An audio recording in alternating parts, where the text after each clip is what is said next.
Assalamualaikum warahmatullahi wabarakatuh. Perkenalkan, saya Opi Herlayanti dari kelas Sistem Informasi Reguler 5A Fakultas Ilmu Komputer Universitas Sriwijaya. Pada kesempatan video kali ini, saya akan menampilkan sebuah video yang berisikan dari tugas manajemen proyek sistem informasi, materi estimasi resiko proyek sistem informasi, dan cost benefit analysis. Kali ini nantinya saya akan membahas mengenai estimasi resiko proyek sistem informasi dari proyek yang saya analisis, yaitu mengenai sistem informasi persediaan bahan baku minyak kelapa dengan metode economic order quantity di PT Perkebunan Mitra Ogan. Dan saya juga menjelaskan secara singkat tentang cost benefit analysis yang saya buat untuk proyek pengembangan sistem informasi yang saya analisis.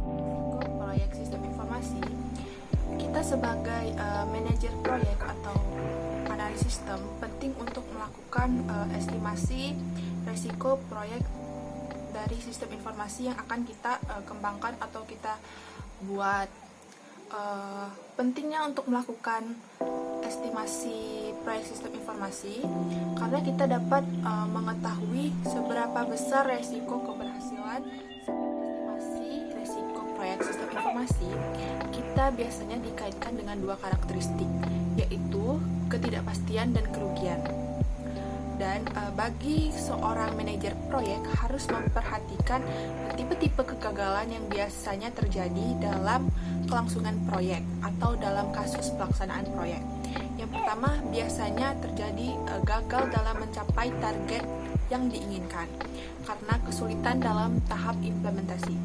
Yang kedua adalah kebutuhan akan biaya implementasi yang jauh lebih besar daripada yang telah dianggarkan. Dan yang ketiga, ada waktu implementasi yang jauh lebih lama daripada yang direncanakan. Yang keempat, ada kinerja sistem yang secara teknis jauh daripada yang diharapkan. Dan yang terakhir, tipe kegagalan yang terakhir, yaitu sistem tidak kompatibel dengan pilihan perangkat keras dan perangkat lunak.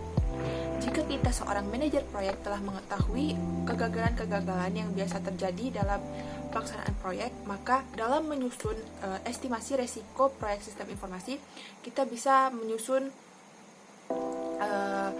kesempatan ataupun plan-plan lain yang disusun agar tidak terjadi kegagalan dalam proyek sistem informasi yang kita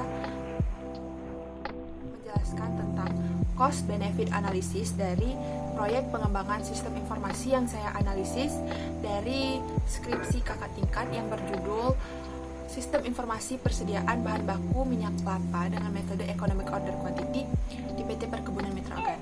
Berikut saya akan memaparkan cost benefit analysis. Baiklah, inilah cost benefit analysis dari proyek pengembangan sistem informasi persediaan bahan baku minyak kelapa sawit dengan metode Economic Order Quantity di PT Perkebunan Mitra Ogan. Pada tabel rincian biaya dan manfaat, ada tabel untuk perhitungan rincian biaya dan rincian manfaat dari tahun ke-0, tahun ke-1, ke-2, dan ke-3. Pada rincian biaya, yaitu ada biaya pengembangan. Tidak diperlukan biaya pengembangan dari tahun pertama hingga tahun ketiga. Lalu kita memerlukan biaya hardware senilai 25 juta, biaya software senilai 3 juta, biaya brainware senilai 3.500.000. Lalu kita membutuhkan biaya operasi atau pemeliharaan untuk di tahun pertama senilai 1.200.000, tahun kedua meningkat hingga 1.500.000 dan tahun ketiga meningkat menjadi 1.800.000. Sehingga diestimasikan total biaya senilai 28.500.000. Lalu ada rincian manfaat. Rincian manfaat ada dua, yaitu manfaat wujud dan manfaat tak wujud. Yang pertama adalah pengurangan biaya operasional. Dari tahun ke tahun, biaya operasional mengalami penurunan yang signifikan, yaitu dari 400.000, 600.000 hingga 1 juta rupiah di tahun ketiga. Lalu ada peningkatan penjualan dari 4 juta, 5 juta hingga 8 juta. Lalu ada peningkatan efisiensi dari 300.000 hingga 900.000 hingga 2 juta rupiah. Lalu ada pengurangan biaya persediaan dari 500.000, 800.000 hingga 1 juta rupiah. Hingga ditotalkan manfaat tak wujud dari tahun pertama ada 5.200.000, tahun kedua 7.300.000, dan tahun ketiga 12 juta rupiah.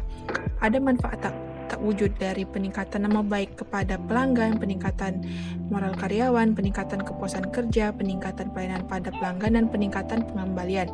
Hingga kita estimasikan total biayanya total tak wujud 6 juta pada tahun pertama, 11.500.000 pada tahun kedua, dan tahun ketiga 18 juta. Dan kita dapatkan profit per tahunnya. Lalu yang pertama ada analisis payback periode, yaitu penghitungan analisis payback periode dengan sebagai berikut. Yang pertama ada total biaya pengadaan sistem pada tahun pertama, yaitu pada tahun awal yaitu 28.500.000, dikurang selisih pada tahun pertama yaitu 10 juta. Kita dapatkan sisanya 18.500.000. Lalu kita kurangkan dengan profit dan didapatkan sisa biaya. Lalu analisa return on investment atau ROI adalah biaya pengadaan sistem tahun pertama, tahun kedua, dan tahun seterusnya hingga didapatkan totalan keuntungan yang didapat. Tertera rumusan ROI adalah total manfaat dikurang total biaya, seperti yang dapat kita lihat di slide. Lalu ada analisa net present value. Analisa net present value kita hitung untuk mendapatkan keuntungan sehingga proyek tersebut dapat dilaksanakan atau tidak. Selanjutnya ada perhitungan IRR atau perhitungan bunga. IRR dari perhitungan ini senilai 20,5%, yang berarti proyek akan menghasilkan keuntungan dengan bunga 20,5%. Dari cost benefit analysis ini kita dapat bilang bahwa proyek ini layak. Mengenai cost benefit analysis dari proyek pengembangan sistem informasi persediaan bahan baku minyak kelapa sawit dengan metode economic order quantity di PT Perkebunan Ogan, yang merupakan salah satu tugas akhir dari kakak tingkat, yang mana tugas akhir tersebut saya analisis kembali untuk mata kuliah manajemen proyek pengembangan sistem informasi ini. Akhir kata, dalam pemaparan video ini terdapat kesalahan, saya mohon maaf dan saya sangat menerima kritik dan saran dari ibu atau teman-teman untuk bisa saya perbaiki di video-video selanjutnya. Terima kasih. Wassalamualaikum warahmatullahi wabarakatuh. Sampai jumpa di video selanjutnya.